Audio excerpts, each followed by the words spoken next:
نحمده ونستعينه ونستغفره ونؤمن به ونتوكل عليه ونعوذ بالله من شرور أنفسنا ومن سيئات أعمالنا من يهده الله فلا مضل له ومن يضلله فلا هادي له ونشهد أن لا إله إلا الله وحده لا شريك له ونشهد أن سيدنا ومولانا محمدا عبده ورسوله وصلى الله عليه وعلى آله وأصحابه وسلم أما بعد فأعوذ بالله من الشيطان الرجيم بسم الله الرحمن الرحيم علم الإنسان ما لم يعلم قال النبي صلى الله عليه وسلم طلب العلم فريضة على كل مسلم أو كما قال عليه الصلاة والسلام۔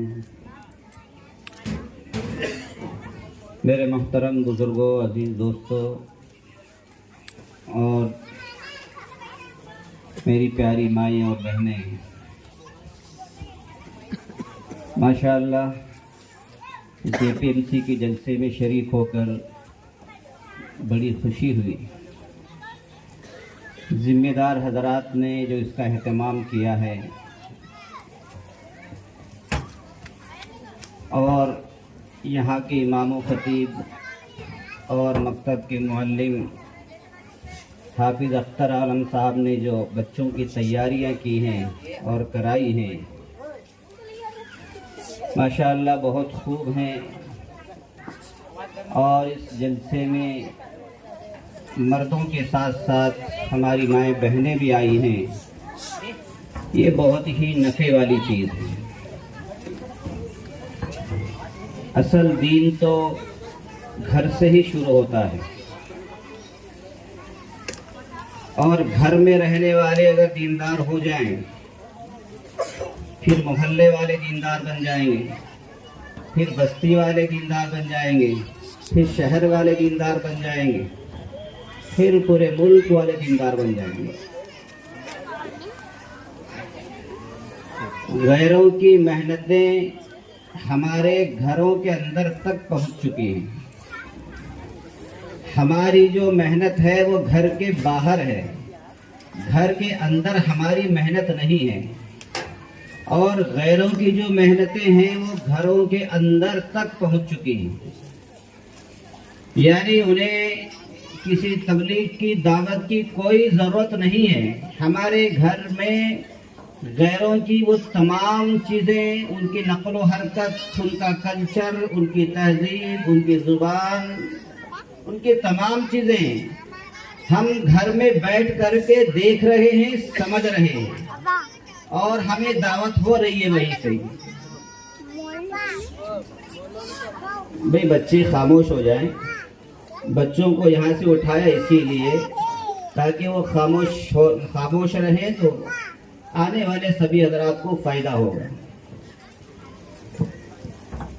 اور ان کو زیادہ بھی خاموش نہ کریں آپ، وہ خاموش بیٹھیں گے بھی نہیں۔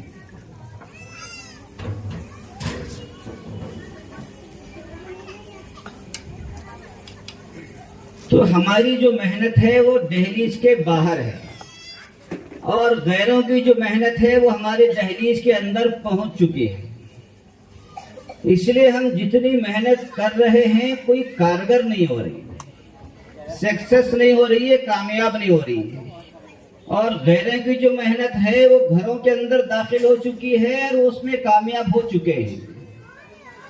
اس لیے ہم کتنی محنت کر رہے ہیں، کتنا بھی ان کو سمجھائیں، پھر بھی بات قابو سے باہر ہے۔ اصل جو محنت ہونی ہے ہمیں گھروں کے اندر محنت کرنی ہے، یعنی مستورات کی جو محنت ہے۔ اگر عورت دیندار بن گئی، اگر عورت دین کو جاننے والی اور دین کو ماننے والی بن گئی، پھر آپ کو سمجھانے کی بجھانے کی کوئی ضرورت نہیں ہے۔ اس لیے کہ ماں جو ہوتی ہے وہ سب سے پہلا مدرسہ ہے۔ ماں کی جو گود ہے بچے کا سب سے پہلا مدرسہ ہے۔ اس گود میں اگر صحیح تربیت ہو گئی،